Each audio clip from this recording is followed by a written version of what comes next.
नमस्ते बच्चों। आज हम रचनात्मक व्याकरण में से नया पाठ पढ़ने वाले हैं। पाठ का नाम है पाठ 5 लिंग। ताओ समझते हैं लिंग किसे कहते हैं। तो बच्चों यहाँ पे कोई बहुत सारे चित्र दिए हैं और उसके नीचे उसके नाम भी दिए हैं। तो आइए पढ़ते हैं। पहला चित्र है पेड़, दूसरा चूहा, खरगोश, पलंग, बकरी, गिलहरी, बिल्ली और लड़की। तो बच्चों चित्रों के नीचे लिखे नामों पर ध्यान देने से हमें पता चलता है कि पेड़, चूहा, खरगोश, पलंग आदि शब्द पुरुष जाति के शब्द है और बकरी, गिलहरी, बिल्ली, लड़की आदि शब्द स्त्री जाति के शब्द है। तो बच्चों शब्द के जिस रूप से उसके स्त्री या पुरुष जाति के होने की पहचान होती है उसे क्या कहते हैं? जी हाँ, उसे लिंग कहते हैं। लिंग के 2 प्रकार होते हैं, जैसे कि स्त्रीलिंग और पुल्लिंग। स्त्रीलिंग शब्द स्त्री जाति का होने की पहचान बताते हैं और पुल्लिंग शब्द पुरुष जाति का होने की पहचान बताते हैं। आइए अब आगे हम और शब्द देखते हैं। बच्चों इन वाक्यों में देखिए, माली फूल चुन रहा है और दूसरा वाक्य है चित्र के साथ, मालिन फूल चुन रही है। तो यहाँ पे माली शब्द दिया है, माली फूल चुन रहा है, ठीक है, और मालिन फूल चुन रही है। इससे हमें पता चल जाता है कि माली जो शब्द है वो क्या है? हाँ, वो पुल्लिंग है और मालिन जो शब्द है वो स्त्रीलिंग शब्द कहलाता है। जैसे कि वाक्य पूरा हो जाता है तो हम देख रहे हैं यहाँ पे कि माली फूल चुन रहा है ऐसा बोला गया है और यहाँ पे मालिन फूल चुन रही है। तो इससे भी हमें पता चल जाता है कि ये स्त्रीलिंग और पुल्लिंग शब्द है। आगे देखते हैं, झरना बह रहा है और नदी बह रही है। तो झरना क्या हो रहा है? बह रहा है और नदी बह रही है। तो इससे झरना क्या हुआ? झरना शब्द पुल्लिंग हो गया और नदी शब्द स्त्रीलिंग हो गया। आगे है, सड़क पर ठेला खड़ा है और सड़क पर कार खड़ी है। तो ठेला खड़ा है, इससे ठेला शब्द क्या हुआ? जी हाँ, पुरुषवाची का शब्द हुआ, तो यह होगा पुल्लिंग शब्द। और कार खड़ी है, खड़ी है मतलब ये कार शब्द कौन सा हुआ? जी हाँ, ये कार शब्द स्त्रीलिंग हुआ।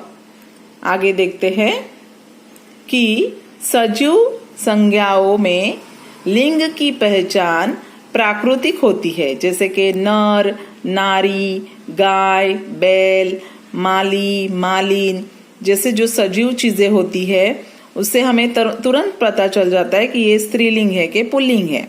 पर जो सजीव नहीं है उनके लिंग का पता वाक्य की क्रिया से चलता है। जैसे हमने देखा झरना बह रहा है, ठेला खड़ा है, तो ये सारी निर्जीव वस्तुएं हैं। उससे हमें पता चला वाक्य का जो पूरा हो जाता है, क्रिया जो हो रही है, खड़ा है, खड़ी है, इससे हमें पता चल जाता है कि ये पुल्लिंग है कि स्त्रीलिंग है। जैसे हमने पहले ही देखा कि झरना बह रहा है, ठेला खड़ा है, तो यह पुल्लिंग में आएगा और नदी बह रही है और कार खड़ी है, ये दोनों स्त्रीलिंग में आएंगे। तो आइए देखते हैं उसके और उदाहरण। पुल्लिंग से स्त्रीलिंग बनाने के कुछ उदाहरण देखते हैं। जैसे पहले हम यहाँ पे देख रहे हैं, पहला शब्द है मामा। मामा ये शब्द पुल्लिंग है, उसका स्त्रीलिंग क्या होगा? जी हाँ, मामी। तो यहाँ पे पुल्लिंग में आ की मात्रा है और स्त्रीलिंग में ई की मात्रा है, बड़ी ई की मात्रा है। ठीक है, दादा दादी, बेटा बेटी, और ये सारे क्या है, सजीव है ना। लड़का लड़की, मुर्गा मुर्गी। आगे है, यहाँ पे देखिए कि शब्द वही है और उसको मात्राएं, उसकी मात्रा बदलनी है। जैसे पड़ोसी पड़ोसिन, तो पड़ोसी में जो बड़ी ई की मात्रा है उसका स्त्रीलिंग होते वक्त ये छोटी ई की मात्रा में परिवर्तित हो जाती है। तो बच्चों आपको ये ध्यान में रखना है, जब पुल्लिंग का आप स्त्रीलिंग कर रहे हो तो वहां पे जो अगर पड़ोसी पुल्लिंग शब्द में ये बड़ी ई की मात्रा होगी तो यहाँ पे जाके छोटी ई की मात्रा होकर स्त्रीलिंग में वो परिवर्तित हो जाएगा शब्द। जैसे यहाँ पे हुआ है पड़ोसी पड़ोसिन।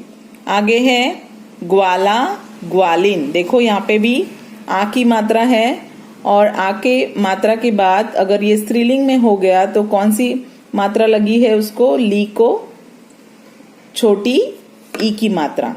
तो ये आपको ध्यान में रखना है। यहाँ पे भी मालिक मालकिन, तो जो लास्ट शब्द जो अल्फाबेट है उसको क्या हो जाता है, उसको ई की मात्रा, छोटी ई की मात्रा लगा के हमें उसका परिवर्तन करना है। आगे है लुहार लुहारिन, नाग नागिन।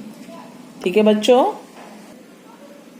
आगे देखते हैं जेठ जेठानी, सिंह सिंहनी, मोर मोरनी। यहाँ पे देखो बच्चों कि पुरुष पुल्लिंग में जेठ है तो स्त्रीलिंग में हमें उसको परिवर्तित करते वक्त क्या लगाना है, ठ को आ की मात्रा और नी लगाना है। तो जेठ का हो जाएगा जेठानी, सिंह सिंगनी, मोर मोरनी, मोर भी वैसे ही लिखेंगे और स्त्रीलिंग में उसको मोरनी करते वक्त नी उसके साथ जोड़ेंगे। आगे है पुल्लिंग और स्त्रीलिंग, चूहा चूहिया। देखो बच्चों यहाँ पे ध्यान देना जरूरी है आपको। चूहा ये पुल्लिंग शब्द है, जब स्त्रीलिंग में परिवर्तित होता है तो च को ऊ की मात्रा लगी है, बड़ी ऊ की मात्रा, यहाँ पे जाके छोटी ऊ की मात्रा हो जाएगी और ह को छोटी ई की मात्रा लगेगी तो ये बनेगा चूहिया। तो हमने देखा है जब भी अगर पुल्लिंग में अगर बड़ी ई की मात्रा है तो स्त्रीलिंग में उसे छोटी ई की मात्रा में परिवर्तन करना मत भूलिए। नेक्स्ट है गुड्डा गुड़िया। देखो यहाँ पे भी आपको दिखाई दे रहा है कि यहाँ पे दो, एक ड आधा है और एक पूरा है। उस यहाँ पे परिवर्तित स्त्रीलिंग में परिवर्तित होते हुए उसको क्या करना है, हमें ड आधा ही लिखना है और उसे वापस छोटी ई की मात्रा लगाना है। ठीक है, यहाँ पे देखिए आगे बूढ़ा बुढ़िया, तो ब को बड़ी ऊ की मात्रा है, उसे स्त्रीलिंग में कन्वर्ट करते वक्त, परिवर्तित करते वक्त ब को छोटी ऊ की मात्रा लगेगी और ढ को छोटी ई की मात्रा लगेगी। ठीक है, तो ये आपको ध्यान में रखना है, बूढ़ा बुढ़िया। आगे है गायक गायिका।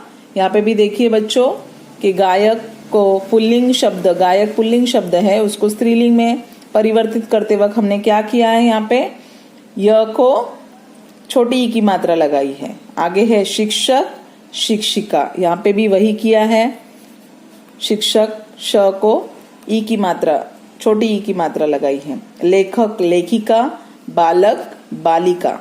तो ये सभी को ध्यान में रखना है जब हम पुरुषवाची पुल्लिंग से स्त्रीलिंग करें या स्त्रीलिंग से पुल्लिंग करें। आगे है पुल्लिंग स्त्रीलिंग, नर मादा, पति पत्नी, बैल गाय, भाई बहन, श्रीमान श्रीमती। तो बच्चों आज हमने इस पाठ से लिंग किसे कहते हैं, लिंग के कितने भेद होते हैं और उसको पहचान किस तरह से उसे पहचाने, ये आज हमने देखा। तो आशा करती हूँ कि ये पार्ट आपको समझ में आया होगा। धन्यवाद।